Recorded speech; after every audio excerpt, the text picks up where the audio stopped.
Sabe, quando a gente abre em Josué, capítulo 13, à primeira vista parece só uma lista, né? Uma lista de lugares, nomes, mas se olharmos mais de perto tem uma história poderosa ali dentro.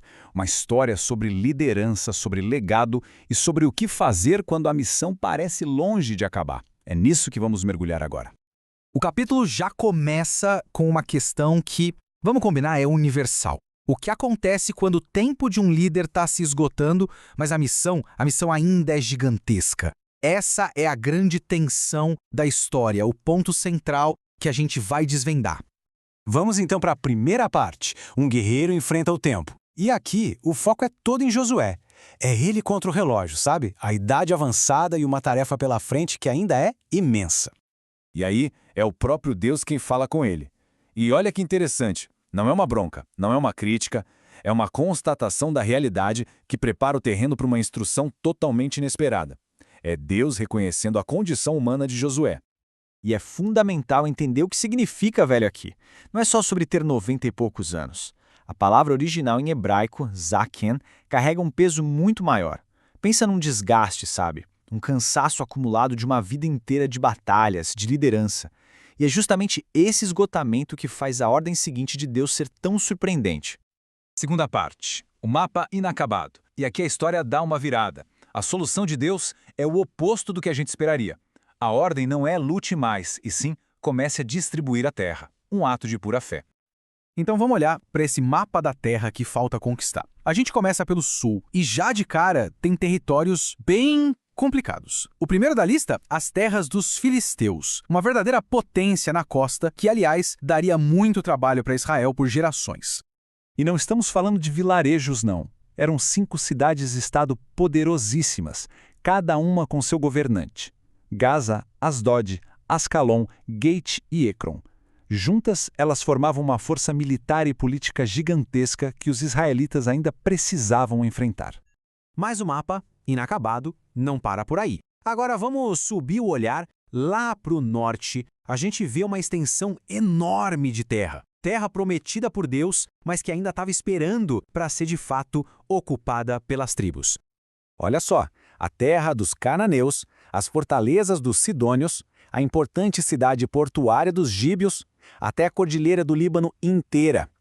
A lista só cresce e fica cada vez mais claro o tamanho da responsabilidade que estava sendo passada de Josué para cada uma das tribos.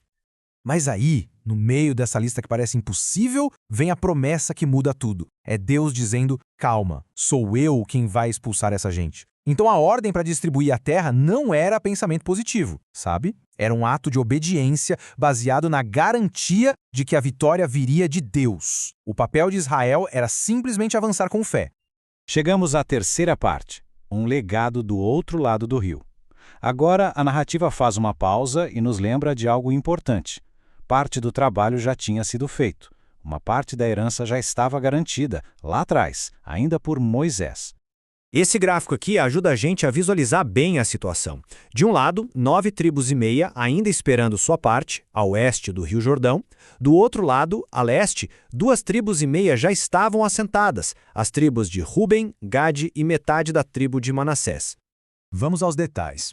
Ruben ficou com o território que era do rei Seom, Gade com as cidades de Gileade e a meia tribo de Manassés com o reino de Og. Mas, percebe o detalhe crucial no final? Mesmo ali, na terra que já tinha sido distribuída, a missão não estava 100% completa. Alguns povos não foram expulsos. Isso reforça a ideia principal do capítulo inteiro. A posse da terra é um processo contínuo. Agora, a quarta parte, a tribo sem território. No meio de toda essa divisão de terras, o capítulo nos mostra uma exceção. Uma tribo completamente diferente com uma herança muito especial, a tribo de Levi. Essa comparação deixa o contraste bem claro, né? De um lado, todas as outras tribos recebendo um pedaço de terra para cultivar e possuir, do outro, os levitas, cuja herança era outra coisa. O sustento deles vinha das ofertas a Deus e a missão deles era o serviço espiritual e o ensino da lei. E aqui está o ponto central. A frase é impactante. O próprio Senhor era a herança de Levi. Pensa na profundidade disso. A parte que cabia a eles não era uma propriedade física. Era um relacionamento, um propósito divino. Eles não possuíam um pedaço de Canaã, eles pertenciam àquele que possuía tudo. E, finalmente, a quinta parte, a conquista como um processo. Agora, a gente junta todas as peças do quebra-cabeça, e o que surge é uma lição universal sobre fé, sobre esforço e, principalmente, sobre confiança. Fica claro que a estratégia divina tinha duas etapas bem definidas. Primeira etapa, a campanha nacional, liderada por Josué. Era como uma grande guerra para quebrar a espinha dorsal da resistência inimiga. Depois, vinha a segunda etapa, a posse tribal. A responsabilidade passava para cada tribo, que tinha que ir lá se estabelecer e terminar o serviço em seu próprio território. E isso tudo nos leva à grande ideia-chave aqui, o princípio da vitória progressiva. O sucesso, a conquista total, não aconteceu num único dia, num único evento. Foi um processo, e mais, deveria ser um processo contínuo de fé, esforço e confiança na promessa de Deus. Então, a reflexão que fica, a pergunta que este capítulo deixa no ar é a seguinte: se a vitória é um processo e não um evento isolado, o que isso significa para os nossos próprios mapas inacabados? Josué 13 é um convite para agirmos com fé nas promessas que recebemos, mesmo quando a tarefa à nossa frente parece grande demais, confiando que o próprio processo, em si, faz parte do plano.